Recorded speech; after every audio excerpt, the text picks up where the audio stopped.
So Ellie, what's our topic for today that you want? What's your topic? I have a topic, but what's your topic you want to talk about? It's a topic I think we've briefly covered before, but it's realistic expectations for buyers and for agents. And by that, what do you mean? So just having a realistic expectation as to what to expect. So starting with buyers, it's looking at what you can afford and realizing that you're not going to necessarily have a 3,000 square foot home on a lake if your budget is anything under 100,000. I'd say anything under probably 250, but yeah, keep going. Probably Maybe more, three, probably yeah, more maybe than three. that. No, but I just found that people sometimes have an idea that, and with older people I get it a little more because maybe the last time they bought a house, the price that they were looking in is realistic for their expectation. It would have been in the, I don't know, 80s, but it is not now because prices are a lot higher. With younger people, I'm not really, maybe it's just because usually it's a first time home buyer and they think, okay, I want to spend less than 100,000, I want to have 3 bedrooms, 2 baths, I don't want to have to do any repairs, and like that, that's not gonna happen. Maybe if you go into Moors.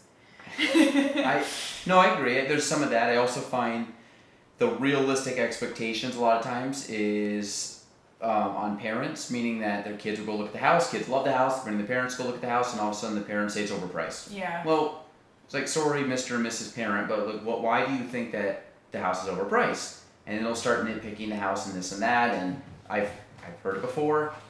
Well, I bought my house for $70,000. When did you buy your house for $70,000?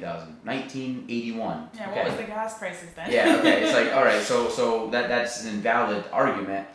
No, I agree. I think that's totally right. And with the speed of things too, or even I've found, and I've started trying to educate people a little more as I take first time home buyers because I even though I'm a housing counselor and I do pre-purchase classes, I just wasn't aware of the severe gap of knowledge that people have sometimes, and I'll have clients who don't understand they're gonna need money to close.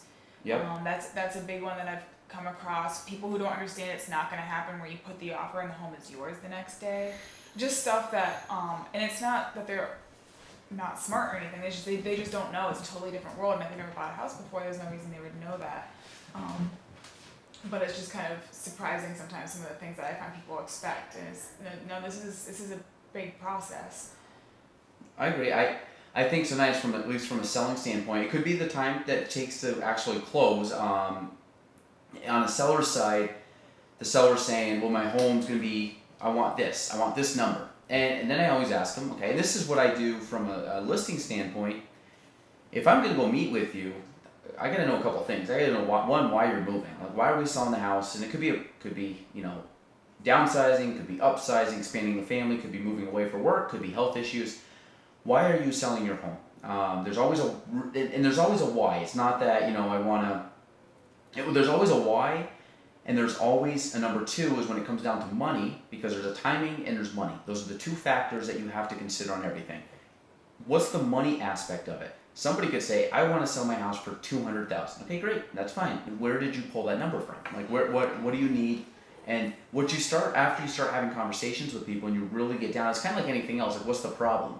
Okay, well, what's the root problem? Like, what's the actual problem that's causing all your other problems? Like, It could be, man, I'm depressed. Well, why are you depressed? And then you can really go down the layers and you find out that maybe you are in a bad relationship or in a bad job or bad health. Like, all these things, what's the root that's causing you this, like, stress or anxiety up on the top level where it's 3, 4, 5, 6 levels deep to where the root is. So I find sellers a lot will throw out a number, and it's a lot of times not their bottom line number. When I always tell clients, what's your absolute lowest number that you could take that you would still sell and you could make the jump into the next stage of your life, to accomplish that goal? Say their number is 150,000. Perfect. Okay, 150. Well, then negotiations start happening, and then all of a sudden they're dropping price because they were overpriced, and we knew it was going to be kind of a hard sell based on what they needed to get in the current market. All of a sudden now we're down to 135. Now we're down to 132. So when you told me 150, the problem is and I think what people have to understand, when you tell me your bottom line, I'm not running around telling people your bottom line. Like, I'm very professional in the sense that number stays between us. Like, It's like, It's like going to confession. I'm not going to tell that number to people. But what happens is if you tell me 150 and all of a sudden things start going, I'm thinking in my head, we got to get this person 150 because you told me that was your bottom line. And then to come find out, well, drop to 145. Well, wait, you said we needed to get 150, and to kind of back up a little bit on all this is that when I say 150, meaning we took all the closing costs out, we took what they owe on their mortgage, everything else. Maybe they come down as they have to net $70,000 after everything's paid. They want to walk away with $70,000 in their pocket, and that's the other thing I do too. Is I work not necessarily the purchase price. I work back from it to get what's your net in pocket, and that's more important than the purchase price. Is what are you actually walking away with? Because you have to know also what your payoffs are. It's like looking at what your gross profit is. Gross profit means nothing. Your net profit is what at the end of the day what you need to look at.